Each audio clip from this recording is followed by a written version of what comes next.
নমস্কার বন্ধুরা, ঘরোয়া রান্নাবান্নাতে সকলকে স্বাগত জানাই।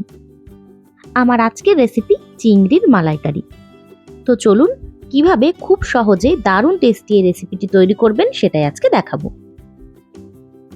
ভিডিওটি শেষ পর্যন্ত দেখার অনুরোধ রইল, আর আমার চ্যানেলটিকে সাবস্ক্রাইব করে পাশে থাকা বেল আইকনটা প্রেস করে দেবেন। চিংড়ির মালাইকারিতে যেটা সবথেকে প্রধান উপকরণ সেটা হচ্ছে নারকেলের দুধ।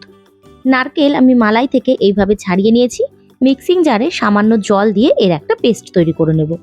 নারকেল কুড়িয়ে নিয়ে সেটা থেকেও কিন্তু দুধ বের করতে পারেন, তবে সব থেকে সহজ পদ্ধতি কিন্তু এইটাই। নারকেল এইভাবে মিক্সিতে দিয়ে পেস্ট করে নেবেন। এটা থেকে আমি দুধ বের করব। একটা ছাঁকনি নিয়ে নিয়েছি, তার উপরে এই পুরো পেস্টটা ঢেলে দিচ্ছি। চামচ দিয়ে এইভাবে চেপে চেপে আমি এটা থেকে দুধ বার করে নেব।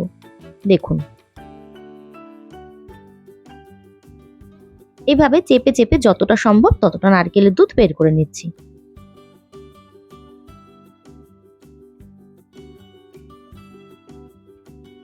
পুরো নারকেলটা থেকে দুধ বের করে নিলাম। এবার এই যে দেখুন, চিংড়ি মাছ কেটে নিয়েছি। মাছ খুব ভালো পরিষ্কার করে ধুয়ে নিয়েছি। মাছটাতে এবার লবণ আর হলুদ মাখিয়ে নিচ্ছি। লবণ হলুদ মাখানো হয়ে গেছে, মাছটাকে এবার ভেজে নিচ্ছি। আমি কড়াইতে দিয়ে দিচ্ছি সাদা তেল। পুরো রান্নাটাই আমি সাদা তেলে করছি। তেলটা গরম হয়ে গেলে একটা একটা করে চিংড়ি মাছ এর মধ্যে দিয়ে দেব।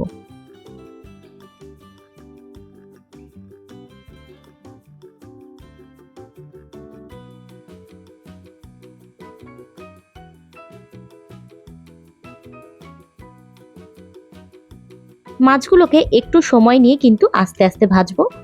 যেহেতু এর খোসাটা রেখে দিয়েছি, সেই জন্য সেদ্ধ হতে কিন্তু একটু সময় লাগবে।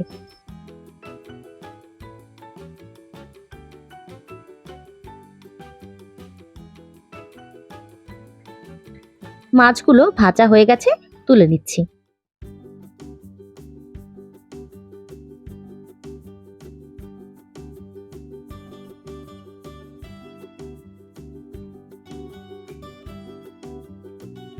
এই তেলের মধ্যেই দিয়ে দিচ্ছি কয়েকটা গোটা জিরে,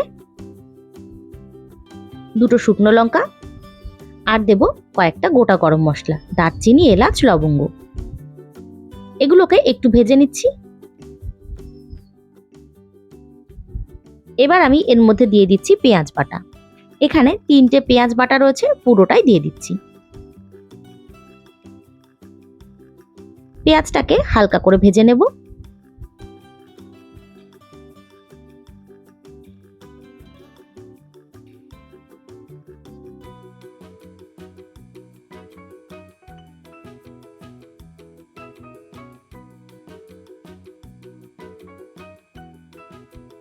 পেঁয়াজ বাটা হালকা ভেজে নিয়ে তারপর আমি এর মধ্যে দিচ্ছি আদা বাটা আর সামান্য লঙ্কা বাটা। সকলেই জানেন চিংড়ির মালাইকারি খুব বেশি ঝাল কিন্তু হয় না, একটু মিষ্টি মিষ্টি হয়। সেই জন্য আমি খুব অল্প পরিমাণে লঙ্কা বাটা দিলাম।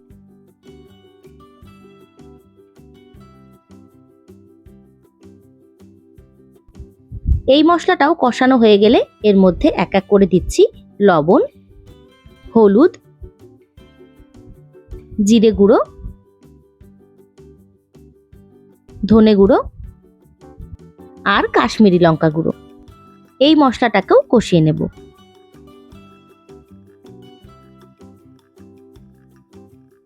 জল দিয়ে মশলাটা কষানোর পরিবর্তে এখানে আমি অ্যাড করব কিছুটা নারকেলের দুধ। নারকেলের দুধ দিয়ে মশলাটা ভালো করে কষিয়ে নেব।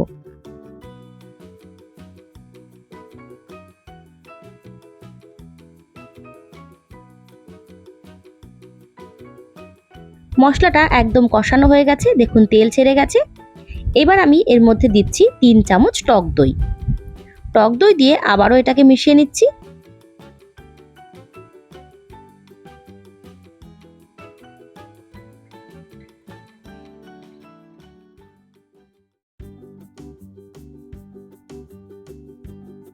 মশলা কষানো একদম কমপ্লিট। দিয়ে দিচ্ছি সামান্য চিনি।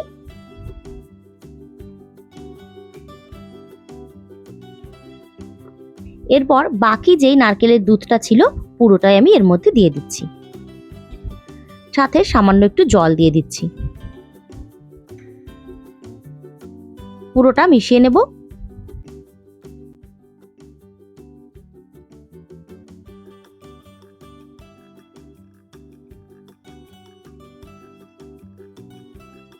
এবার এটা ফুটে আসার জন্য অপেক্ষা করব।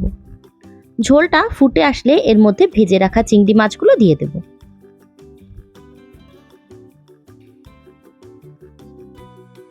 মাছ দিয়ে আবার এটাকে নাড়াচাড়া করে দেব।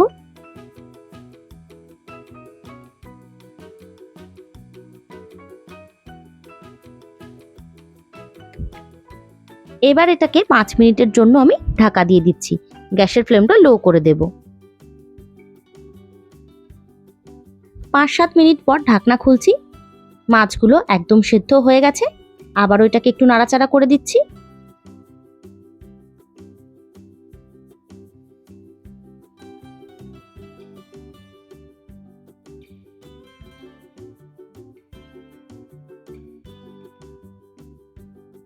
এবার দিয়ে দিচ্ছি গরম মশলা গুঁড়ো।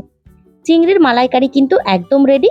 নাড়াচাড়া করে একটু শুকিয়ে নিলে এটা তৈরি হয়ে যাবে। তো কেমন লাগলো রেসিপিটি অবশ্যই জানাবেন। আর আমার ভিডিওটি ভালো লেগে থাকলে লাইক, শেয়ার, কমেন্ট করবেন এবং আমার চ্যানেলে সাবস্ক্রাইব করা না থাকলে অবশ্যই সাবস্ক্রাইব করে পাশে থাকা বেল আইকনটা প্রেস করে দেবেন।